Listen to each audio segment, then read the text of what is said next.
For decades, the Royal Canadian Air Force has relied on its venerable fleet of CF-18 Hornets.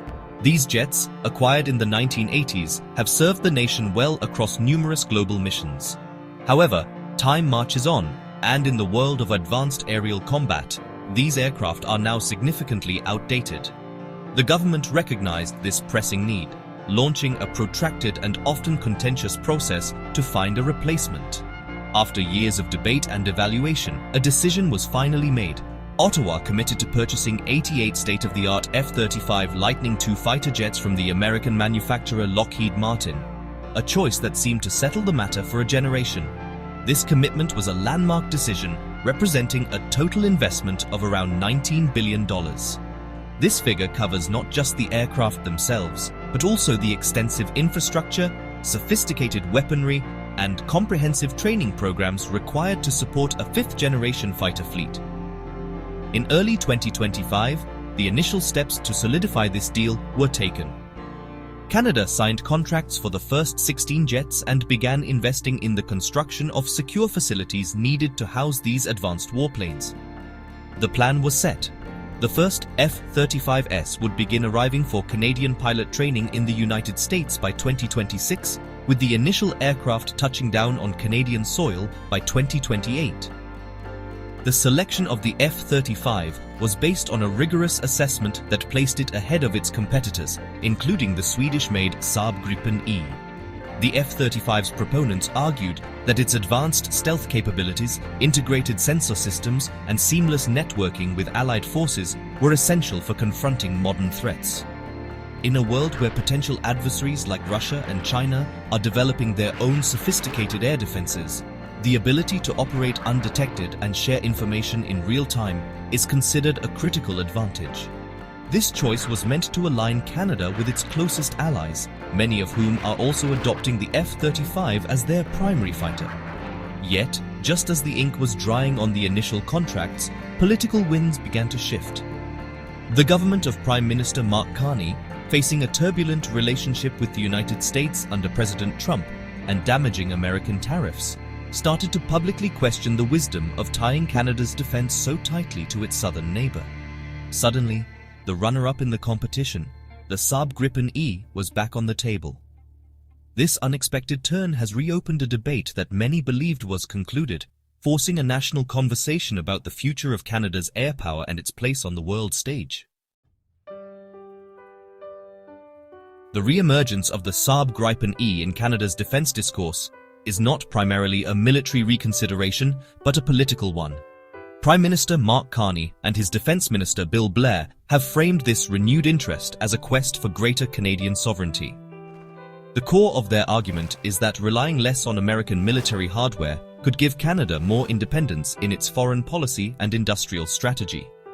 This line of reasoning resonates with a segment of the Canadian public wary of overdependence on the United States, especially amidst ongoing trade disputes and unpredictable diplomatic relations.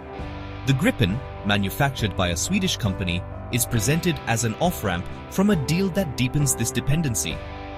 A significant part of Saab's original proposal, and a key reason for its renewed appeal, is the promise of substantial industrial benefits for Canada. The Swedish manufacturer has suggested that a significant portion of the Gripen E jets could be assembled domestically, creating high-tech jobs and stimulating Canadian industry. This prospect is politically attractive, as it allows the government to frame the massive expenditure not just as a defense procurement, but as a direct investment in the Canadian economy. The idea of a made-in-Canada solution, even if it is only partial assembly, carries powerful political weight and offers a tangible benefit that can be promoted in communities across the country. This renewed debate puts the government in a delicate position. On one hand, it has already committed funds and signed initial agreements for the F-35, a program now well underway. Reversing course would not only be financially costly due to sunk investments, but could also create significant delays in replacing the aging CF-18S. On the other hand, the political appeal of the Gripen is hard to ignore. It offers a narrative of self-reliance and economic opportunity, contrasting sharply with the F-35 deal, which is often portrayed as simply sending billions of dollars to a US defense giant. This political calculus is at the heart of the current indecision. The situation has become a high-stakes dilemma. The government must weigh the strategic and operational advantages of the F-35, which was selected as the superior aircraft in the competition, against the political and industrial promises of the Gripen. The risk is that this renewed debate could lead to further procrastination, leaving the Royal Canadian Air Force with its obsolete Hornets for even longer. Canada's allies are watching closely, as this decision is seen as a bellwether for Canada's commitment to its international defense partnerships and its credibility as a reliable partner within alliances like NATO and NORAD. The case for the Saab Gripen E is built on a compelling vision of strategic and economic self-determination for Canada. One of the most frequently cited advantages is its projected lower cost. The Gripen is a 4.5 generation fighter, and both its initial purchase price and its long-term operational costs are widely considered to be more affordable than those of the 5th generation F-35. For a government trying to manage a massive procurement budget, this difference is significant. Proponents argue that the savings could be redirected to other military priorities, or that Canada could afford a larger fleet of Gripens, thereby increasing its overall air defense capacity without breaking the bank. Beyond the sticker price, the Gripen E is marketed as a pathway to greater industrial independence.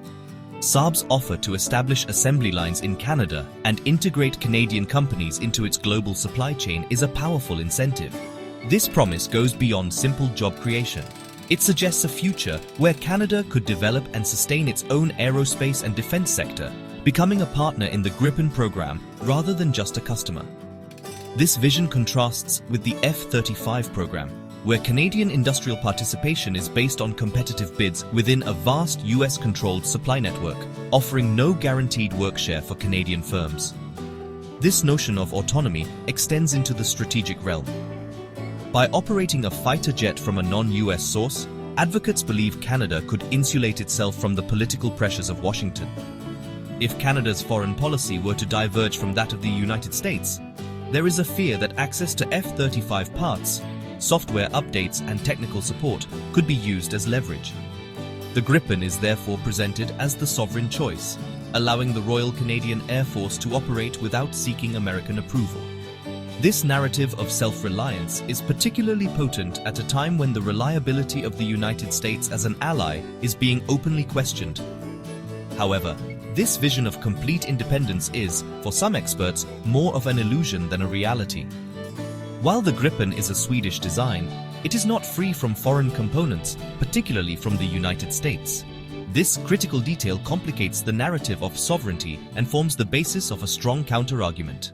The promise of autonomy is powerful, but it must be scrutinized against the practical realities of a globalized defense industry.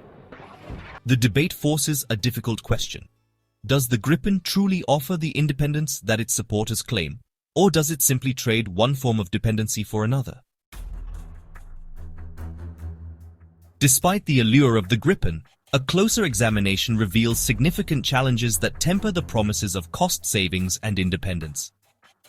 The most glaring issue is the Gripen E's deep reliance on critical American technology. The aircraft's very heart, its powerful General Electric 414 engine, is manufactured in the United States. Furthermore, many of its essential avionics and weapons systems are also of American origin. This means that every single Gripen E sold is subject to the U.S. International Traffic in Arms Regulations, or ITAR. In simple terms, the United States government legally holds a veto over any sale or transfer of the aircraft and can restrict the flow of spare parts at any time. This American veto power is not merely theoretical. In a stark demonstration of this reality, the US government recently blocked a nearly finalized sale of Gripen E fighters to Colombia in early 2025. By refusing to approve the export of the F-414 engine, Washington